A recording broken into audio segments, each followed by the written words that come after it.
Hi, it's Tanya from Paninky with another tutorial.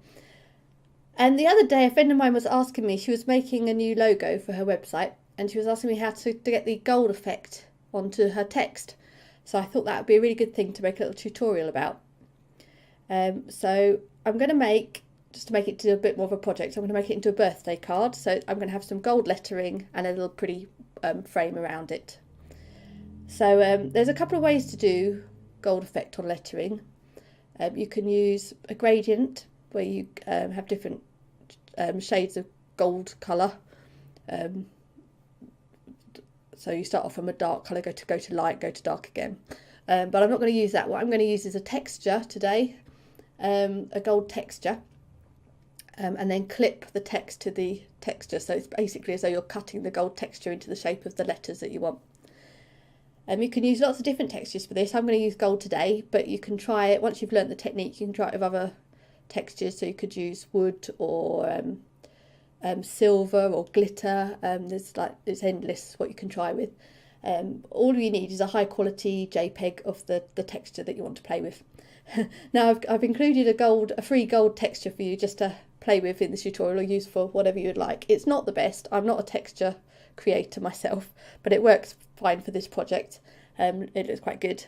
But if you wanted a more professional looking texture, then I suggest going to Creative Market or Etsy, because there's some people have they've actually taken pictures of real gold and things, and they look pretty amazing. So, but anyway, this is enough for to get you going. You'll find it attached to the blog post.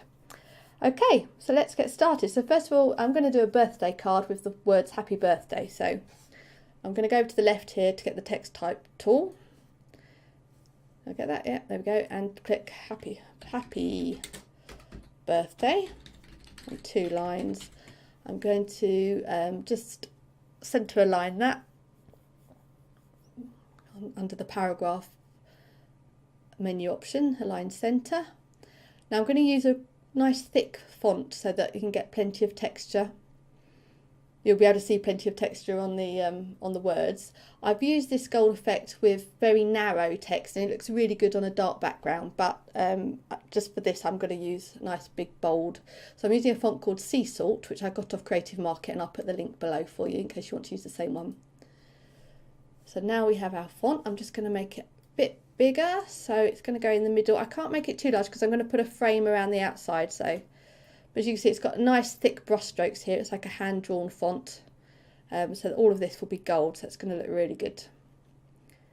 So what I'm going to do now is apply the mask. So first of all, we're going to need our texture file. So file, place, and then search where you've downloaded Paninky free gold texture.jpg or any other texture file that you've got. It's quite a big file, so I'm going to just link it rather than embed it into the document, and then I'm going to hit place to place it, and it's going to be enormous. Let's click it here. Yeah, it's huge. So, I should have said this document is 5.25 inches, which is about 133 millimeters square. That's a nice size for a birthday card, I think, for a square birthday card.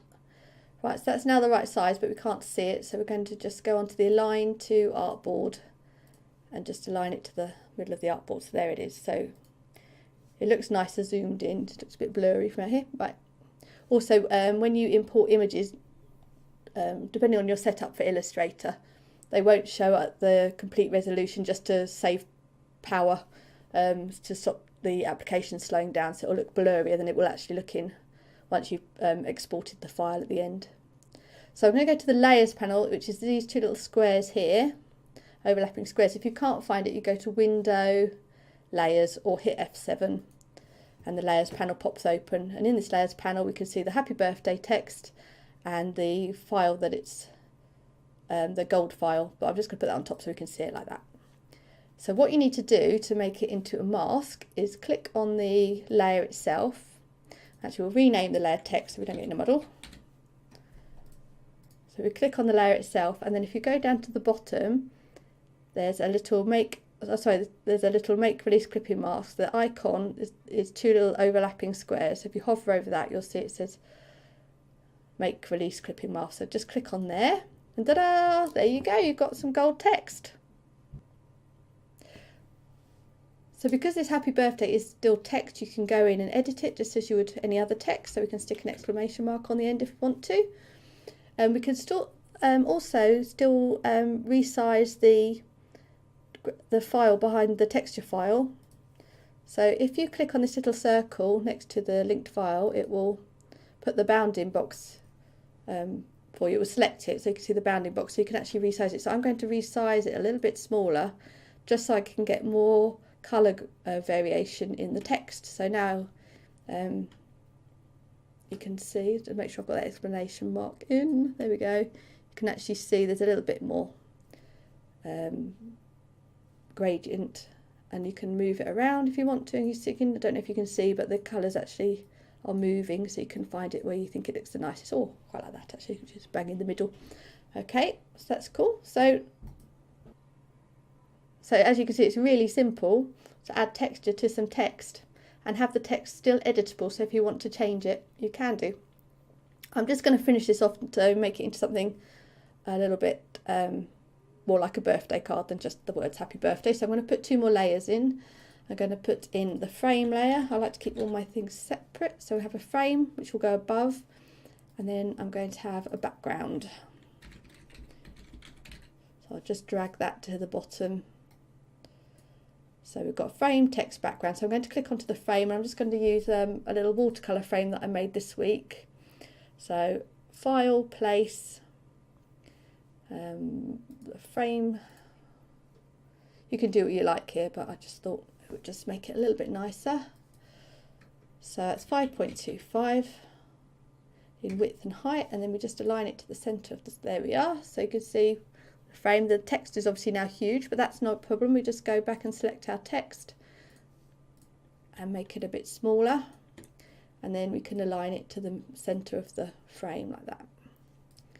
And finally, I'm just going to put a background colour in. I'll just lock those layers because I'm quite clumsy. If I don't lock them, I tend to move the wrong things around, so that's totally optional, but if you're clumsy like me, it's quite handy.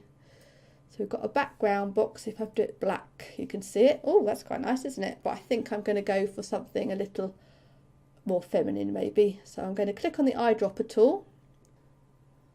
I've got a tutorial on the eyedropper tool, so go and watch that if you want a little bit more detail on how that works. But anyway, I'm going to click on it, and then I'm just going to select one of these light colours. Maybe that one. Maybe a little bit lighter. Oops. I'll zoom in a bit. Oops, here we are. Let's see what we can get. Is that nice? Go a bit lighter. Oops, a daisy. Oh, that's it. Yay. And we'll zoom out again. So what was it? 100%. There we go. 150 so we can see it.